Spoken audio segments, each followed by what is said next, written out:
butterflies in the background of this scene.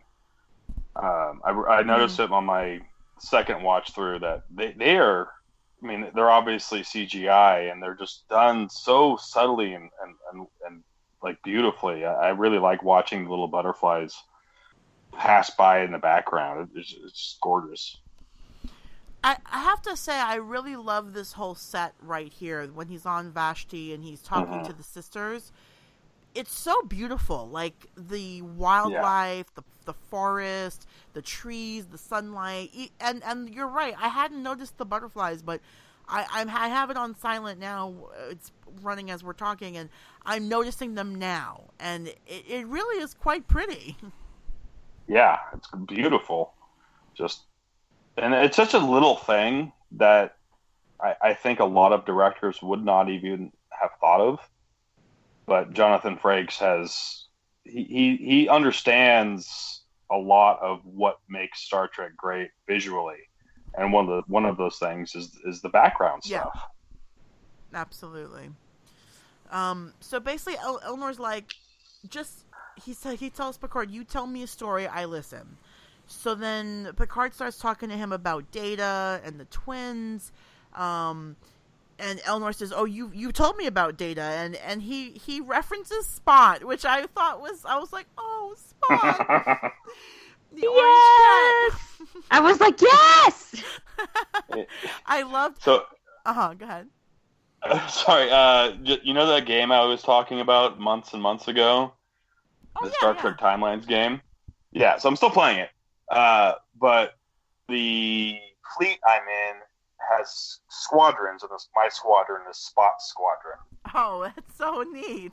I love that. That's why I joined that one, is because it's called Spot Squadron. I love it. Well, I immediately thought of course there were several episodes about Spot, but I immediately thought of the one where Worf was supposed to cat sit, and he's holding Spot at like arm's length, and Data's telling him, "You must tell him he is a good cat. You must tell Spot he is a pretty cat." And Worf so is good. Like, "No, I'm not doing any of that. I'll make sure it is. That's beautiful. it." So here, I mean, basically Picard tells Elnor the story. He tells him about Data, the twins, Bruce Maddox, and, Elnor asks him some questions like, do you know where they are? Are you being pursued? And, Picard's like, it's pretty hopeless. I really need your help. Will you bind your sword to my quest? And Elnor basically is like, you ditched me. You haven't come back in 14 years. Now that you need me, you want me to help you. Forget you, old man. And he basically seems to not want to help Picard in any way at all. And leaves quite angry. And, I mean, you can understand his anger. I mean, he was a child who looked up to this older male figure who he didn't have a lot of male figures in his life, and then he was abandoned by him for 14 years, and now he shows up because he needs something. I really like that quote, that, okay, all those reasons are why you need somebody. Why do you need me? Yeah. He's looking for that validation as like the son figure to the father figure. Like, why am I important to you, me personally? And Picard doesn't answer him. Yeah, he doesn't have an answer. Because it's a really good use of like a negative answer, almost, like a negative space answer. I thought it was really, really interesting. Yeah, it's for Picard to say why he needs him now. It really is. It's about hubris at this point, because Picard is basically like, I know I did wrong by not showing up again, and here's my chance to salve my own conscience. But he doesn't want to say that. He doesn't. Maybe he doesn't know how to say that. Maybe he can't admit that yet. But that's really what it boils down to. Yeah, for sure. I mean, it's Picard realizing the fact that he's not perfect, that he's not the best human being in the world or in the universe, and just coming to grips with that. It's a really interesting take on the character. Yeah, this to me, I'll be honest, this to me is what makes a protagonist interesting, is when you give them flaws. So, Mhm. don't get me wrong, I enjoy a character, like, okay, a character like Superman. It's hard to give that character flaws because that's how he was always written, right? Like, he's like the Right. ultimate Boy Scout. He always does what's right. He always makes the right choice. Never tells a lie. Fights for truth, justice, in the American way. But Invulnerable. right? Can fly. I mean, Yeah, he's basically perfect. Plus, he's like good looking and he's got a great physique. Mhm. I mean, like, he's got all his hair. Like, there's no faults to Superman, right? But then you take basically Picard. yes, but then you okay, take all right. It's, I mean, Except for the hair. except for the hair part, but yes. He's But got then- perfect hair. But then you take a character, I'm trying to think of like something also comic-y that I could reference, and I'm gonna reference Wolverine. Okay, that's a great example. You have a character like Wolverine who doesn't always make the right decision, who makes a lot of mistakes, who has good intentions, tries to do what's best, but oftentimes messes it up. And Yeah. so it's easier to relate to that character because that character is flawed. And so I'm a flawed person too. So, like, when I see flaws in my protagonists that I watch on TV and in movies, it helps me to connect with them better. And so, No, Rebecca, you're perfect. oh, Don't be so hard on yourself. if only that were true. Well, and also overcoming flaws is such a good way of writing a dramatic story, where you have a protagonist that is like cognizant of the flaws and is actively trying to fix them. Makes it way more interesting than a character that has no flaws, and even if they did, they didn't recognize them. Yeah, I totally agree with that. So, the next scene, back on the ship, Raffi tells Picard the next window's going to open in 7 minutes. And that's, basically that's when they're going to beam him up. So Picard, this scene is wild to me. Picard goes to this cafe, the one that said Romulans only, and he takes the sign and throws it on the ground like, not anymore. And he's Steps on it. steps on it. Hands on it. I mean, the I was surprised he didn't jump up and down on it like that. right? Like, it's the total audacity of this guy to basically say, I'm tearing down this sign. Romulans only, forget that. And he The throws sheer effing hubris. I know. I know. And he walks in, and everybody's looking at him like, really? Did you really just do that? He sits down at the table. He's trying to order something from the waiter. Waiter's like, no. And I didn't even, just kept walking. Didn't even didn't even acknowledge him. look at him. Wasn't even know. It was just like, And again, One was- Picard speaking in Romulan, like he's trying to get people's attention. They just refuse to interact with him. And then we get this really great scene with this character, Tenkem Andrev, played by Evan Park. So this is the Romulan who stands up and who says, I met you once. I used to be a senator.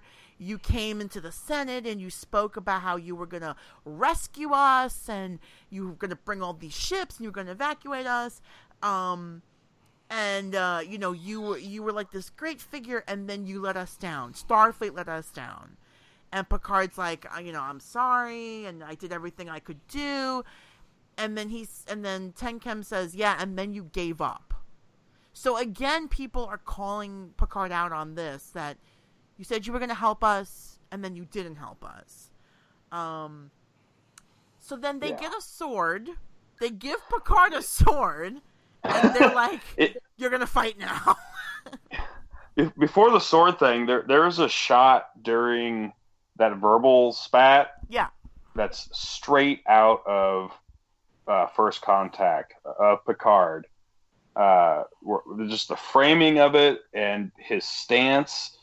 I remember it so clearly from a shot from First Contact, which was also directed by Jonathan Frakes. Oh, okay. It's the exact same shot, obviously 25 years later. I saw it this time, this third time I watched it, and it just I could see it side by side. The two are exactly the same. It was really cool to see that for me as the. I didn't notice that, but I think that means I just have to go back and rewatch First Contact. I haven't seen it in a little while. Oh, that's a movie I watch 3 or 4 times a year. I love that movie. It's a great movie. I think it's one of the best, if not the best, of the Next Generation movie. I think it's definitely the best Next Gen movie. Yeah. I've never seen it. Oh. What? It was the first Star Trek movie I saw in theaters. I've seen most of Wrath of Khan. I've never seen it all the way through at one time. Blow my mind, Brooke. I know, it's really crazy. And then, we watched Nemesis, so, I did that one. And I saw part of Search for Spock, is that what it's called? That's Star Trek 3, yeah. 3, yeah. So I saw part of that one. Yeah, I know. I'm sorry, you guys. I know First Contact wasn't on your list for previewing for this show, but I think it might deserve a place because of the Borg connection. We aren't taking requests. No, I'm kidding. I'm kidding.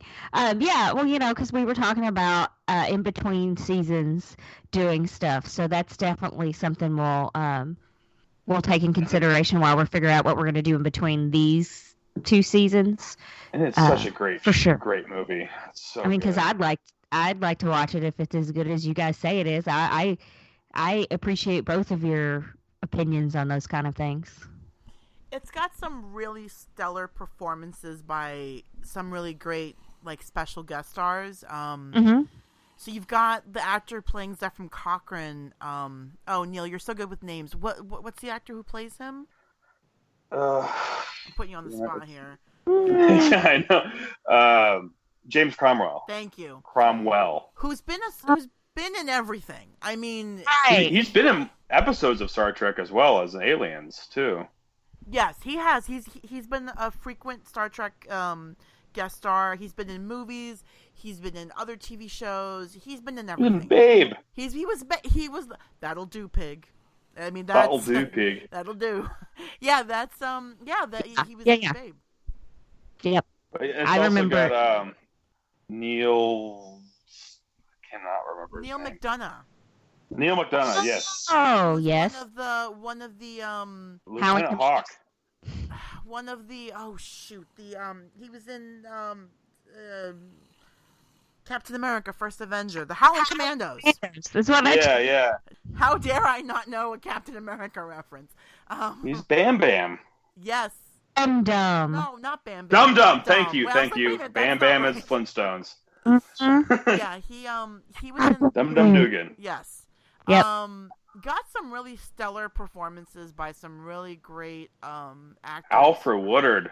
Alfred Woodard is excellent in the movie. I mean, I can imagine she wouldn't be. She is just excellent in general. She's great in everything. Alfred Woodard is great in everything. So, yeah. First Contact, if you haven't seen it, worth a watch. 100% worth a watch. Yeah, and you're right. Also directed by Jonathan Frakes. Really well directed, in my opinion, too. So, back to the scene here at the Romulan-only cantina. They give Picard a sword. They want him to fight. They drag him out. We saw this scene in the trailer. He's being dragged out to the main square, and at first he kind of parries a few of the sword thrusts, but then he throws his sword down. He's like, I'm not going to fight.